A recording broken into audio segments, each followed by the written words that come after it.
Joy here, and welcome to another episode of Knauthentic. The topic of the day: healing soups and flavor enhancers.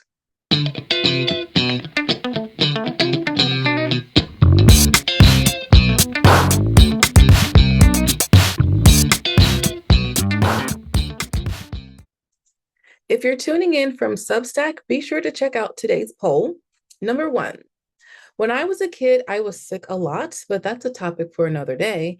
Being sick a lot in my youth, however, meant I ate a lot of soup, mostly canned chicken noodle soup, because that's what the SAD tells people they should eat.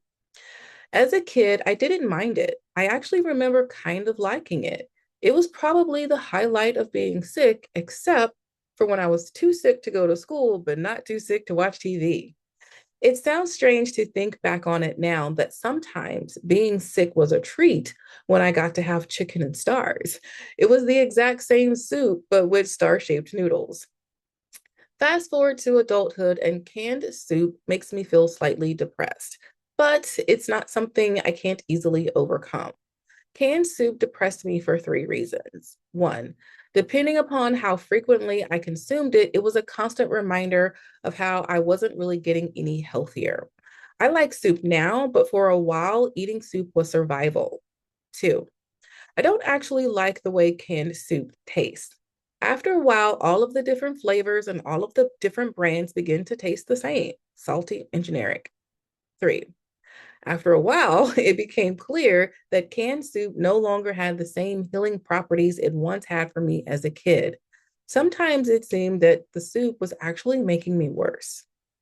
Two, turns out canned soup was making me sick, but that's not what I'm going to dive into today.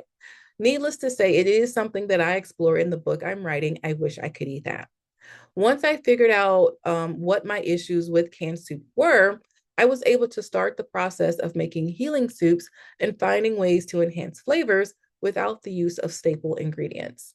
Canned soups were problematic for me for three reasons. One, the sodium levels were often too high for my body to handle, causing blood pressure spikes and intense headaches. Two, the base of canned soups, as with most soups, were broths containing onion and or garlic, which are problematic for me. Three, the preservatives. It's a real challenge to avoid unnecessary preservatives on the SAD. So the best thing I could do was reduce them by starting to make and store my own food. Bulk making broth and freezing it has been extremely helpful. And now I'm testing recipes for making my own bouillon to stretch my dollars and my ingredients even further. Three, without the benefit of alliums, I've had to discover other ways to enhance flavors. I previously mentioned the spice hing. I refused to say the real name in a previous episode, but I'm going to give it a go today. Asafoetida. I also mentioned fennel, but there are other more flavor enhancers out there. I now keep a well stocked spice cabinet and purchase or grow fresh herbs. I've explored many different ways of preparing celery, radishes, turnips, and more to astounding results. Breaking away from the SAD standards has been eye opening. If I had known what I do now about food, my current health might be drastically different.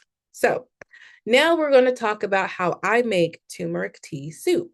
Be sure to visit my Knauthentic YouTube channel if you want to see the short.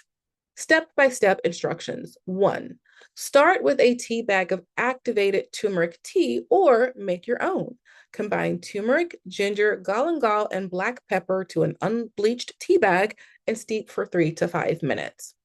Two, since this is an individual serving, I'm only going to be adding 1 teaspoon of tamari, which you can sub with either soy sauce or coconut aminos.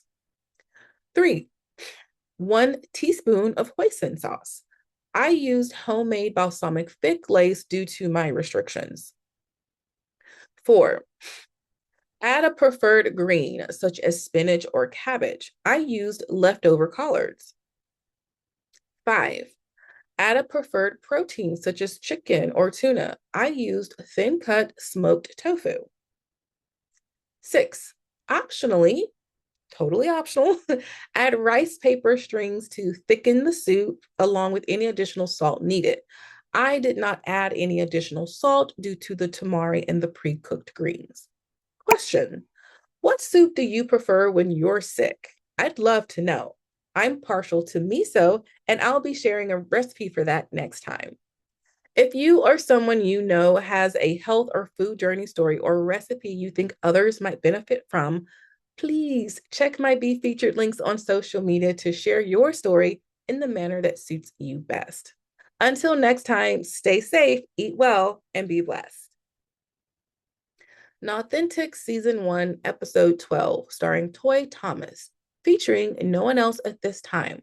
Topics discussed: healing soups and flavor enhancers, turmeric tea soup.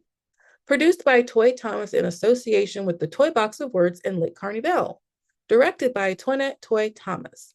Thanks again to the Knauthentic community on Substack, YouTube, and wherever you can hear this podcast. This is all for you.